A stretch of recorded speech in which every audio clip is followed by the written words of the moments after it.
नमस्कार, मैं हूं दिबांजलि मोइत्रा। प्यार, इश्क, शायरी, कविता और लेखन किसी की बपौती नहीं है। इसे जब होना होगा और जब इसे बाहर आना होगा वो किसी न किसी तरह बाहर आ ही जाता है। पति पत्नी के संबंधों पर लाखों किताबें, संस्मरण, कविता, शायरी और न जाने क्या क्या आपने सुना, देखा और पढ़ा होगा।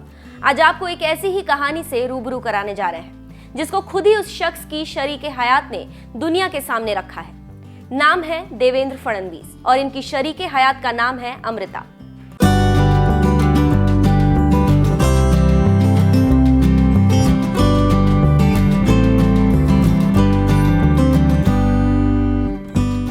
राजनीतिक उठापटक ने भले ही महाराष्ट्र के मुख्यमंत्री देवेंद्र फडणवीस की छवि एक कठोर नेता की बना दी हो, लेकिन उनकी पत्नी का कहना है कि वो मन से बेहद रोमांटिक तथा भावुक शख्स हैं। पेशे से बैंकर अमृता फडणवीस ने एक कार्यक्रम के दौरान अपने निजी जीवन के बारे में खुलकर बातचीत की और कार्यक्रम के दौरान एक रोमांटिक गीत भी गाया, जिसे दर्शक और उनके पति मुस्कुराहट के साथ सुन रहे थे।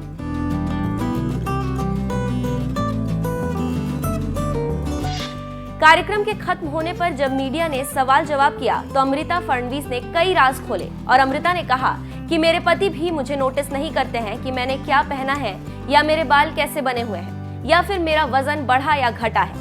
अमृता ने कहा कि उनके पति उन्हें इतना प्रेम करते हैं कि वो उनमें आए बदलावों को देख ही नहीं पाते हैं। इसलिए मुझे लगता है कि वो बहुत रोमांटिक है और मुझे उनके अंदर जो सबसे रोमांटिक चीज मिली है वो है मेरी बेटी दिविजा। देवेंद्र गंगाधर राव फडणवीस महाराष्ट्र की राजनीति का वो नाम है जिसने अपने पिता से राजनीतिक विरासत मिलने के बावजूद अपनी अलग पहचान बनाई।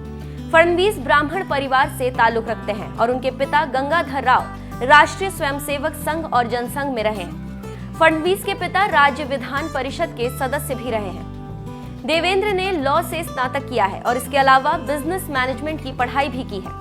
फडणवीस अपने कॉलेज के दिनों में एबीवीपी के एक सक्रिय कार्यकर्ता थे। एबीवीपी के कार्यकर्ता के रूप में उन्होंने जमीनी स्तर पर राजनेताओं के लिए कार्य किया। देवेंद्र फडणवीस का जन्म 22 जुलाई 1970 को महाराष्ट्र के नागपुर में हुआ था। देवेंद्र के पिता गंगाधर फडणवीस नागपुर से महाराष्ट्र विधान परिषद के सदस्य के रूप में कार्यरत थे और अमरावती के कल्ती परिवार के वंशज हैं और इनकी मां Sarita Fadnavis Vidarbha housing credit society की पूर्व निदेशक थी। फडणवीस को इंदिरा कॉन्वेंट से प्रारंभिक स्कूली शिक्षा मिली, जिसे उस वक्त के प्रधानमंत्री इंदिरा गांधी के नाम पर रखा गया था। आपातकाल के दौरान फडणवीस के पिता गंगाधर जनसंघ के सदस्य थे। सरकार विरोधी प्रदर्शन में भाग लेने के लिए जेल में भी बंद रहे। बाद में फडणवीस ने इंदिरा कॉन्वेंट में अपनी पढ़ाई जारी रखने से इनकार कर दिया क्योंकि वो प्रधानमंत्री के नाम पर एक स्कूल में शामिल नहीं होना चाहते थे। देवेंद्र ने 12वीं कक्षा को पूरा करने के बाद 5 साल की एकीकृत कानून की डिग्री के लिए गवर्नमेंट लॉ कॉलेज नागपुर में दाखिला लिया और 1992 में स्नातक की उपाधि प्राप्त की।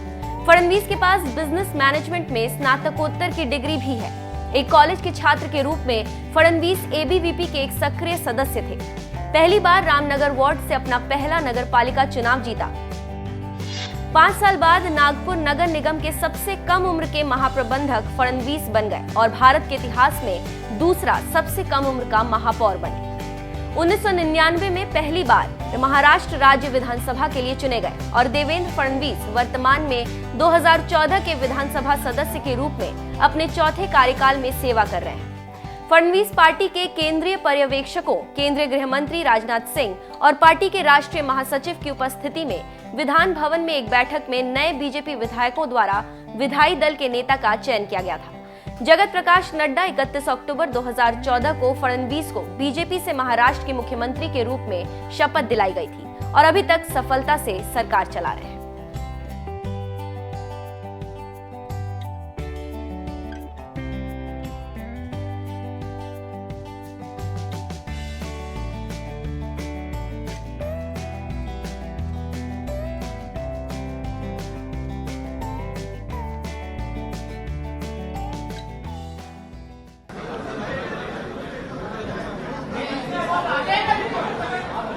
भारतीय जनता पक्षाचे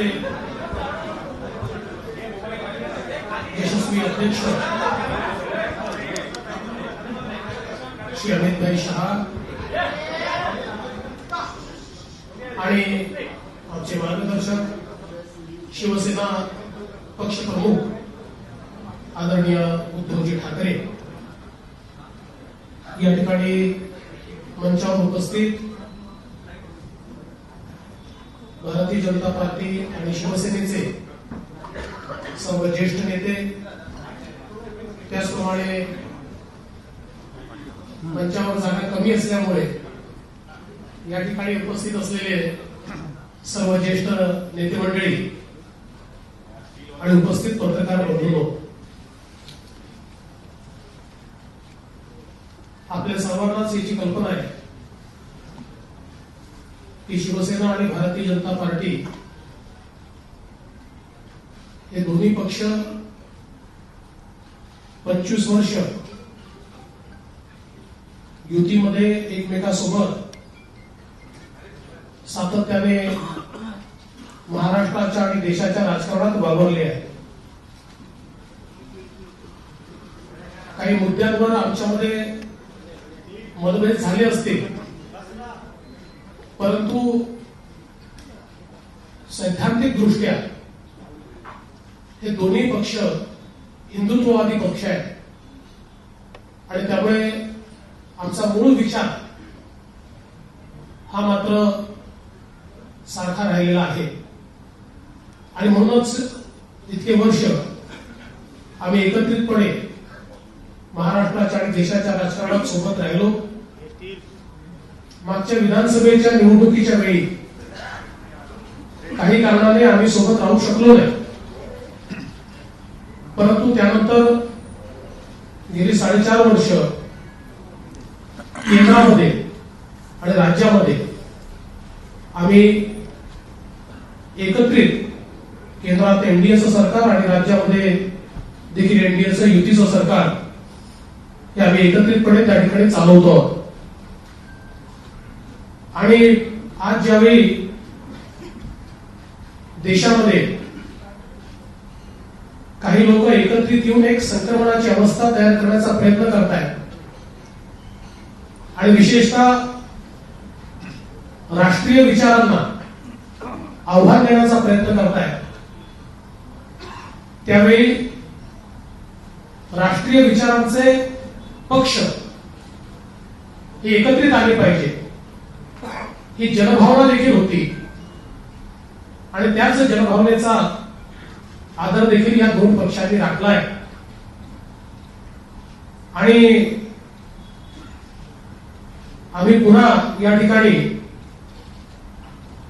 लोकसभा, विधानसभा सर्व निवडणुकांकरता एकत्रित येण्याचा निर्णय घेतलेला आहे. हा निर्णय घेत असताना केवळ सत्ता पदे यापुरतं मर्यादित नाही, तर एक मोठी वैचारिक चर्चा हो.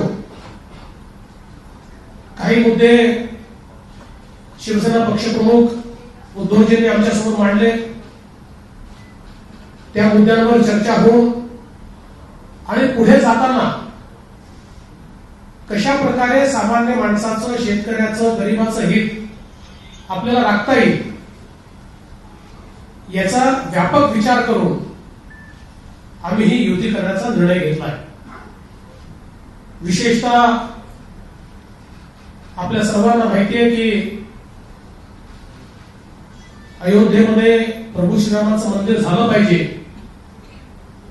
ही अतिशय आग्रही मागणी माननीय उद्धवजींनी या ठिकाणी केलेली आहे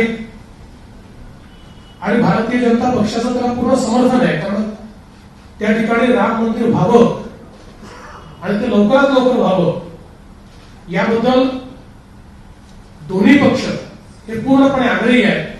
आणि नुकतंच केंद्र सरकारने देखील जवळजवळ 63 एकर जमीन जी त्या ठिकाणी अविवादित आहे ती न्यासाला देऊन मंदिर निर्माणाचा मार्ग एक प्रकारे सुकर करण्याचा प्रयत्न केलेला आहे.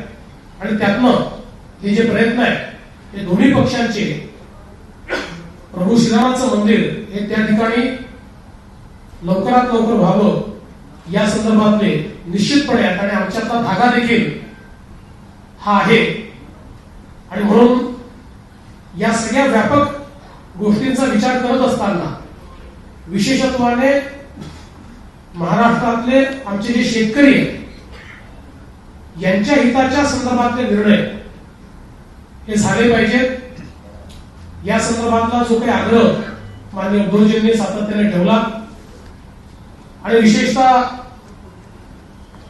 महाराष्ट्रामध्ये आपण छत्रपती शिवाजी महाराज शेतकरी सन्मान योजना या अंतर्गत कर्जमाफी महाराष्ट्राच्या शेतकऱ्यांना दिली.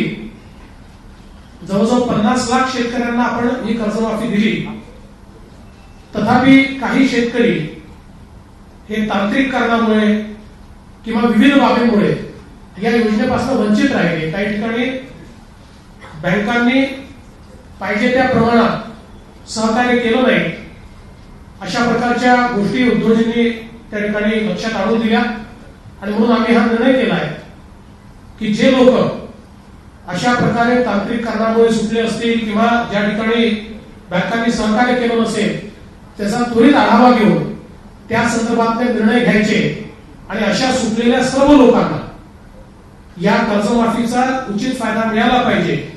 या संदर्भात जे काही आवश्यक निर्णय असतील ते निर्णय हे लवकरात लवकर आम्ही त्या ठिकाणी घेणार आहोत आणि तो फायदा देखील त्यांना मिळेल अशा प्रकारचा प्रयत्न या ठिकाणी होणार आहे.